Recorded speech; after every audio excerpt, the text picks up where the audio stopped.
Assalamualaikum warahmatullahi wabarakatuh. Kami dari kelompok 1 terdiri dari saya sendiri, Nadif Maulana, ada Muhammad Abi, Muhammad Helmi Fadilah, ada Muhammad Nadif Al-Ghifari, dan ada Muammar Nur Aulia. Kita akan mempresentasikan proyek kita yaitu Babek Inventory.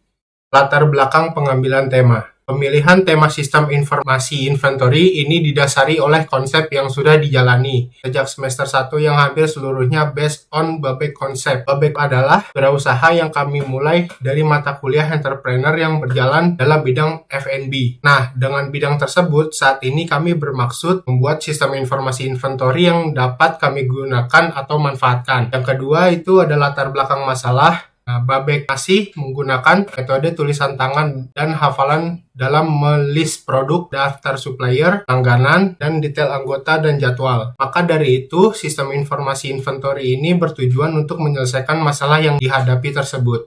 Dan ada landasan teori sistem informasi inventory. Definisi dari sistem informasi atau SI secara umum adalah suatu sistem yang mengkombinasikan antara aktivitas manusia dan penggunaan teknologi untuk mendukung manajemen dan kegiatan operasional, di mana hal tersebut merujuk pada sebuah hubungan yang tercipta berdasarkan interaksi manusia, data, informasi, teknologi, dan algoritma. Inventory mengacu pada semua barang, produk, dan bahan yang dimiliki oleh bisnis untuk dijual di pasar untuk mendapatkan keuntungan. Sehingga bila digabungkan akan menjadi sistem manajemen inventory yang melibatkan teknologi yang dapat berupa aplikasi manajemen produk, data, dan sebagainya. Sehingga lebih efisien dalam memanajemen inventory. Dan ada pembahasan kebutuhan sistem. Berdasarkan pada latar belakang masalah sebelumnya, maka kami melist kebutuhan sistem yang harus ada pada aplikasi meliputi yang pertama ada register dan login, yang kedua ada main menu, yang ketiga ada menu inventory, yang keempat ada menu supplier, yang kelima ada menu pelanggan, keenam menu anggota, dan yang terakhir ada menu jadwal. Dan di sini ada juga kebutuhan non-fungsional, perangkat keras dan perangkat lunak yang digunakan. Perangkat keras yang pertama ada PC atau laptop dengan medium atau high spec. Yang kedua ada memori internal minimal 128 atau 256 GB. Yang ketiga ada RAM minimal 4 sampai 8 GB. Dan yang perangkat lunak yang pertama ada sistem operasi Windows atau macOS versi terbaik atau paling terbaru. Yang kedua ada XMPP minimal versi 8.0.12 sampai last version sebagai localhost. Yang ketiga ada Composer, yang keempat ada bahasa pemrograman atau PHP sebagai API, yang kelima ada web browser atau emulator Android sebagai tampilan aplikasi, yang keenam ada Dart sebagai base language pembuatan aplikasi Flutter. Ada juga konsep desain pattern block seperti gambar di samping. Block akan mengambil data dari API kemudian menerjemahkan ke dalam objek model yang kemudian ditampilkan ke UI. Oke, selanjutnya dilanjutkan oleh Muhammad Helmi Fadilah. Berikut rancangan yang kami buat sebagai gambaran aplikasi yang ingin kami buat. Berisi, yang pertama itu ada sketsa, login, atau register form user. Yang di gambar kedua ada main menu yang berisi tata letak logo, logout button, dan menu. Yang ketiga ada list yang digunakan untuk menampilkan isi yang dimiliki tiap menu. Yang keempat ada detail yang digunakan untuk menampilkan detail dari objek yang disesuaikan tiap menu. Yang kelima ada update atau add form yang digunakan untuk input form objek dari tiap menu masing-masing, berbeda isi formnya. Oke, selanjutnya alur aplikasi. Alur aplikasi diawali dengan yang pertama itu user melakukan registrasi, kemudian login. Yang kedua setelah login, user akan memasuki tampilan menu utama yang berisi pilihan yang dirancang. Yang ketiga, kemudian memasukkan list showpack atau tergantung menu apa yang kita minta untuk ditampilkan. Kemudian user dapat meminta untuk input atau merubah atau menghapus yang terdapat pada menu detail. Setelah ini akan dilanjutkan oleh Nur Aulia. Terima kasih Helmi. Di sini saya akan menjelaskan alur aplikasi secara detail, yaitu di sini yang pertama kita memasuki menu login, berfungsi untuk login user dengan data yang kita input di menu registrasi. Ini adalah menu registrasi. Kita diharuskan melakukan input nama, email, dan password. Kemudian, data tersebut dapat digunakan untuk login ke dalam aplikasi.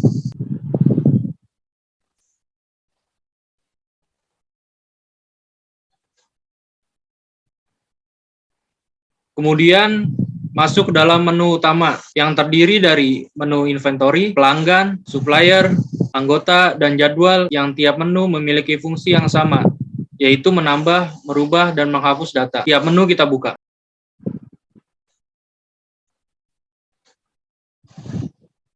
Pada menu ini akan menampilkan data dan detail data yang berbeda pada setiap menunya. Sebagai perwakilan, kita akan menambah, merubah, dan menghapus data yang ada pada menu inventory dengan tahapan. Saat kita klik icon tambah di pojok kanan atas, maka akan menampilkan form tambah data. Kita isi sesuai dengan form yang disediakan.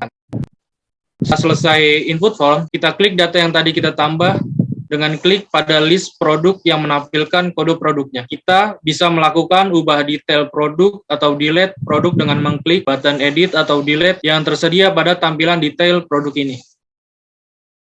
Kemudian, semua alur sudah selesai. Kita dapat klik button logout yang terdapat pada kiri atas menu, maka kita kembali ke menu login awal. Selanjutnya akan dijelaskan oleh Muhammad Nadif Al-Ghifari. Baik, di sini saya akan menjelaskan apa yang terdapat pada aplikasi ini.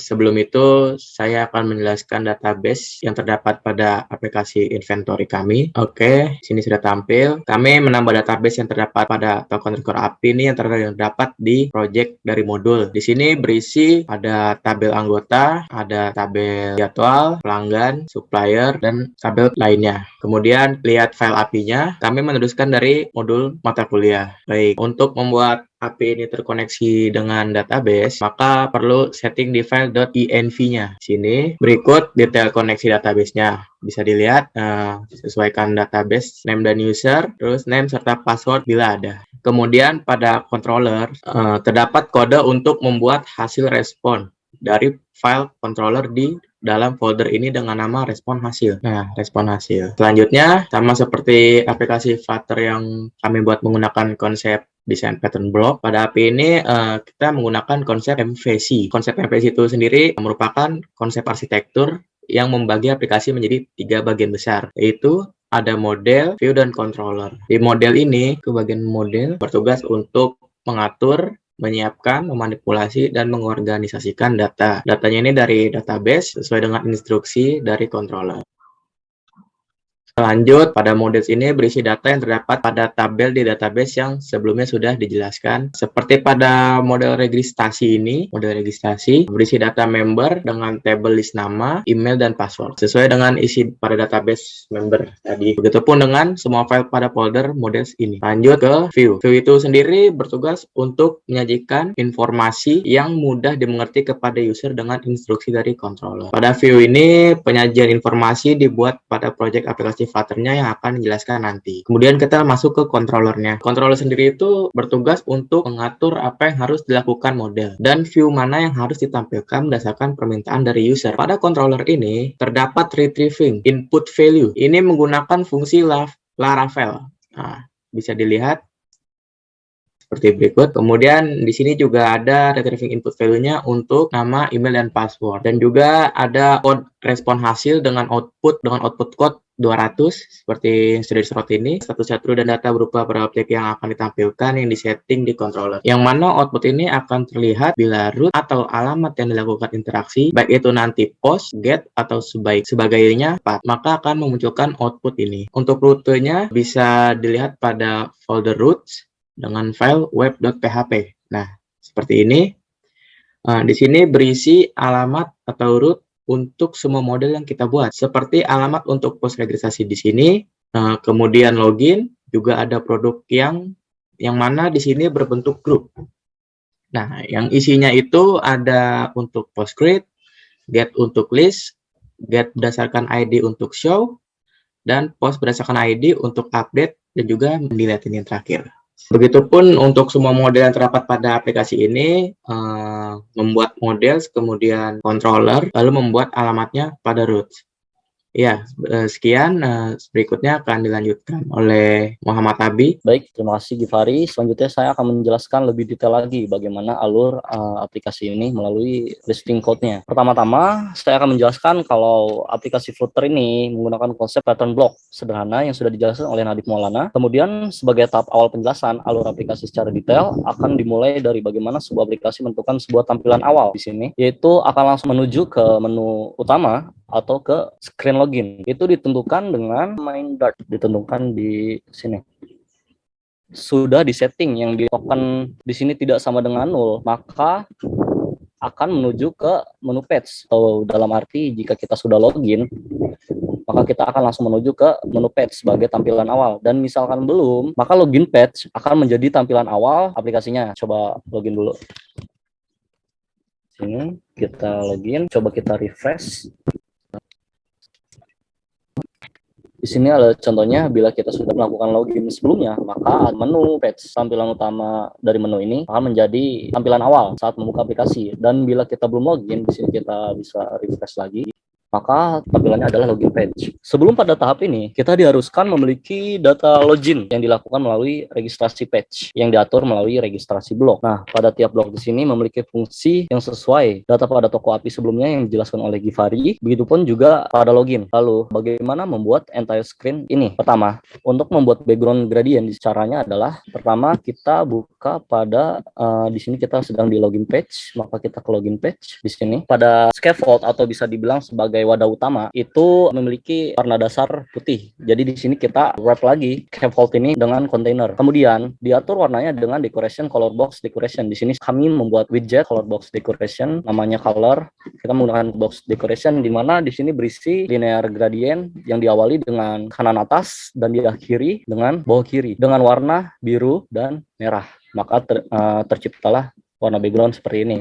Kemudian untuk size screen pada tampilan ini diatur menggunakan media query size width yang size-nya based on widescreen atau menyesuaikan size dari screen dari layar HP-nya. Kemudian tidak lupa juga kalau scaffold ini harus di set background-nya transparan, karena jika kita tidak melakukan ini maka si scaffold ini atau wadah utama ini akan meniban dari kontainer custom kita pakai ini. Kemudian kita set body-nya dengan single tilt scroll view agar screen-nya bisa di-scroll. Kemudian di sini diberikan padding, fungsi sebagai pengatur jarak di dalam objek untuk isi yang ada di dalam kontainer ini. Kemudian kami juga menambah margin untuk mengatur atap daripada kolom di bawahnya. Yang mana kalau misalkan kita tidak pakai atap di sini, misalkan kita masukin 0, maka dia akan berada di atas. Di sini kami men-setting agar dia berada di tempat yang enak dilihat gitu. Kemudian pada kolom ini berisi children yang dimana dia membungkus icon. Di sini kami menggunakan custom icon, menggunakan fitur yang ada di custom icon Flutter yang ada di Google. Di situ web officialnya si Flutter, kita bisa import ke project kita dan kita tinggal panggil nama family dari icon kita terus nama iconnya. Di size-nya 100 dengan warna putih. Kemudian di sini juga ada widget login form, di mana di sini bertujuan untuk agar ketika kita melihat tampilan utamanya di sini scaffold tidak terlalu panjang atau nggak enak dilihat gitu. Jadi kayak di sini mempersingkat aja gitu. Jadi kalau misalnya kita mau nambahin lagi di sini selain icon atau kita mau nambahin form lain gitu, kita tinggal bikin widget baru lagi aja terus kita panggil ke dalam children ini, maka nanti dia akan masuk ke dalam scaffold ini seperti itu. Pada login form ini kita menggunakan cardbox decoration, kita tidak menggunakan card bawaan dari Dart atau Flutternya, kita membuat cardbox sendiri gitu agar terbentuk seperti ini, yang dimana pada cardbox ini berisikan dengan warna yaitu warna putih, border radiusnya menggunakan circular agar pada sudut setiap kotaknya itu melengkung gitu. Misalkan kita di sini ubah menjadi 10, maka sudutnya akan lebih kecil dan menurut kami 20 adalah yang terbaik, jadi kami menggunakan 20. Dan juga di sini ada box shadow. Box shadow itu untuk shadow yang ada di tiap pinggiran dari card ini dengan warna hitam dengan opacity 0,5 atau 50% dari opacity aslinya. Ini kayak kecilin lagi, kami kecilin lagi biar tidak terlalu kelihatan gitu. Dan dengan spread radius 5, blue radius 7, dan dengan posisi shadownya seperti ini. Kemudian daripada login form ini, di dalamnya terdapat lagi widget-widget lainnya seperti email, text field di sini untuk form email, password, button login, dan menu registrasi di sini.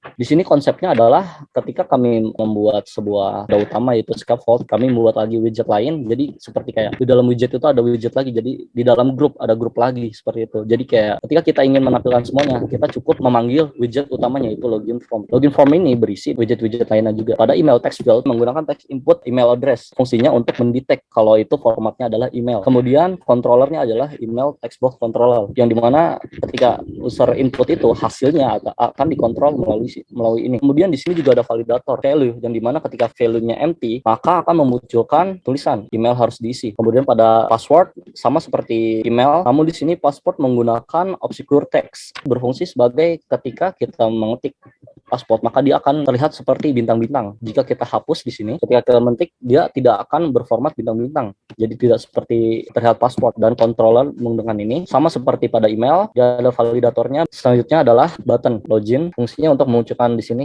tulis teks login. Buttonnya akan bertulisan dengan login. Terus fungsi on press yang ketika ditekan dia maka akan men-save state saat ini. Di sini fungsinya kondisi saat ini akan disimpan, kemudian fungsi submit ini akan dijalankan. Di dalamnya menjalankan fungsi login block sebagai controller dari loginnya. Kemudian dengan sinkronasi di sini ada material page sort yang dimana fungsinya adalah mereplace screen yang sedang saat ini ditampilkan. Ketika kita sudah login, statusnya di save, kemudian dia akan mengganti screen kita menjadi menu page. Selanjutnya, bila mana gagal login, maka dia akan ngeprint error di sini. Warning akan memanggil fungsi warning dialog dari file dart warning dan sukses dialog, di mana warning dan sukses dialog ini dimasukkan ke dalam folder widget agar warning dialog dan sukses dialog ini dapat dipakai di page-page lainnya jika ingin menggunakan warning dan sukses dialog. Salah contohnya pada warning dialog ini berisi teks gagal, yang dimana jika kita gagal login, dia akan memunculkan tulisan gagal, kemudian deskripsinya didapatkan dari page yang memanggil warning dialog ini. Deskripsinya akan diambil seperti ini, contohnya login gagal, silahkan coba lagi. Sebagai contoh, kita melakukan di registrasi. Jika kita sukses, dia akan memunculkan sukses.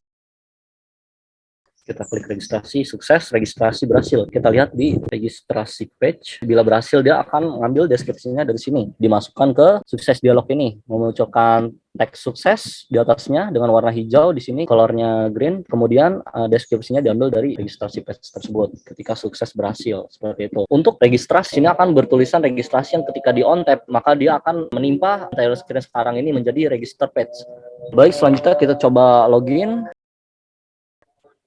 Baik, selanjutnya semua tampilan yang di aplikasi kita itu sama, jadi kami menjelaskan poinnya saja apa yang ditambahkan, atau misalkan emang sama, kita tidak menjelaskan lagi seperti itu. Di sini kami menambahkan icon yang berada di sebelah kanan. Di sini kami menggunakan list style, yang dimana list style ini kami gunakan untuk menggunakan fungsi trailing. Trailing ini agar posisi si icon ini berada di yang seperti yang kalian lihat ini. Jadi kita bisa membuat seperti dua kolom di atas apps bar ini, pengganti apps bar. Kita tidak menggunakan apps bar karena ini juga menu utama. Dan misalkan kita ingin balik ke screen awal banget, kita bisa klik logout. Jadi kita kembali ke menu login. Kemudian di sini pada menu yang sedang kita lihat, di sini bisa di scroll.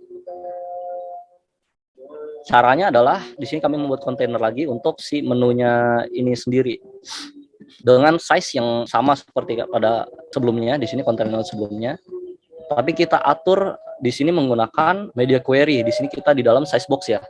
Media query, size height-nya di sini 300, maka dia akan seperti ini, jadi bisa di-scroll gitu. Kalau misalnya kita edit jadi 0, dia akan seperti ini, tidak bisa di-scroll. Jadi full layar, jadi tidak bisa di-scroll. Menurut kami udah better menggunakan yang 300 ini. Jadi dia bisa di-scroll gitu, dan kita bisa menambahkan sesuatu di bawahnya di sini untuk menandakan kalau di tengah yang kita lihat ini adalah scroll up menu. Jadi kita bisa scroll, melihat menu-menu yang lainnya. Sama seperti yang di awal, kita tuh membuat seperti kayak widget di dalam widget. Di sini juga begitu, tapi ini kita menggunakan kelas. Untuk inventory card di sini, inventory card, pelanggan, supplier, anggota, dan jadwal. Salah satunya saya contohkan adalah inventory card di sini yang memiliki fungsinya sendiri. Ketika diklik, dia akan menuju ke produk page menggunakan icon dari Cupertino. Itu kalian bisa search sendiri list dari icon-icon Cupertino ini. Kita menggunakan icon inventory disesuaikan dengan menu yang kita buat di sini. Terdapat 5 menu dengan icon yang berbeda dan tulisannya juga yang berbeda. Oke, selanjutnya di sini kita buka salah satu menu. Di sini menu inventory sebagai perwakilan dari yang lainnya. Bila dibuka di sini juga tampilannya berbeda-beda tergantung menu yang kita minta. Sebagai user, maka yang ditampilkan adalah apa yang kita minta di sini. Kita ingin membuka inventory, maka yang diperlihatkan adalah tentang inventory, terkait inventory. Di sini adalah list produk atau produk page. Pada produk page ini menampilkan list produk yang sudah kita input. Di sini kami memiliki satu BK01 namanya kebab sapi dengan detail seperti berikut. Jadinya seperti ini. Di list produk ini memunculkan nama. Di sini sudah di set produk, kode produk, maka yang akan ditampilkan adalah kode produk, dan produk, nama produk, maka akan ditampilkan nama produk sebagai subtitlenya di bawahnya jadinya. Kemudian pada screen list produk ini kita bisa menekan produk dengan mengklik tanda plus di sini. Kita lihat dulu pada product page. Ketika kita tap di tanda plus ini, di sini ada ikonnya, ikon add. Ketika kita klik maka dia akan memasuki product form. Product form ini dia memiliki logika untuk update-nya, di mana kita misalkan widget produk tidak sama dengan 0, maka dia akan menampilkan ubah produk di atasnya sini, dan buttonnya itu ubah, dan misalkan tidak, dia akan tambah produk dan simpan, seperti itu. Kemudian untuk button ubah maupun simpan di sini memiliki fungsinya, mereka disimpan di dalam widget button submit. Jika widget produk tidak sama dengan 0, maka dia akan menjalankan fungsi ubah. Jika tidak, dia akan menjalankan fungsi simpan. Kita kembali ke sebelumnya. Kemudian di sini kita bisa melakukan edit atau delete produk yang diolah melalui produk block ya. Di sini kita klik maka dia akan menampilkan detailnya. Yang mana di sini terdapat fungsi untuk get produk di sini untuk menampilkan list ya, menampilkan list di sini, dan add produk dia untuk add produknya. Kemudian untuk update produk itu ketika kita melakukan edit di sini, maka dia akan melakukan update, memperbarui melalui API URL body-nya. Kemudian untuk delete produk, maka dia akan mendelete berdasarkan ID. Berdasarkan ID lagi, ketika kita klik salah satu list di sini, maka ID-nya sedang diakses. Ketika kita delete, maka ID tersebut akan dihapus gitu. ID dari kode BK001 ini dia terdapat di database. Add produk dia menggunakan fungsi post, get produk dia menggunakan fungsi get. Kemudian untuk update produk dia menggunakan fungsi post berdasarkan ID harusnya. Ya di sini produk ID. Begitupun dengan delete, dia berdasarkan ID-nya yang sedang diakses, kemudian di delete. Kemudian fungsinya berjalan menggunakan alamat yang sudah ditentukan pada helper di sini API URL. Ketika kita melakukan registrasi, maka dia akan menuju ke registrasi di sini. Untuk alamat REST API-nya, toko API publik, dia akan, jika kita melakukan registrasi, dia akan langsung slash registrasi, dan ini untuk login, ini untuk list, create, dan begitupun lain-lainnya. Setiap menu fungsinya sama, hanya menambah, merubah, dan menghapus. Seperti itu ya, kita kembali lagi ke PowerPoint. Sekian dari saya kembalikan ke Nadif. Dan di sini ada kesimpulan saran. Kesimpulan itu, bila ingin merancang sebuah aplikasi Flutter dan tidak mempunyai basic, kita dapat melihat docs atau Flutter dokumen untuk lebih memahami cara pembuatannya. Saran, dalam pembuatan sistem informasi inventory bisa menambahkan menu stok yang di dalamnya juga melibatkan operator aritmatika. Sekian dari kelompok 1. Kurang lebihnya mohon maaf. Wassalamualaikum warahmatullahi wabarakatuh.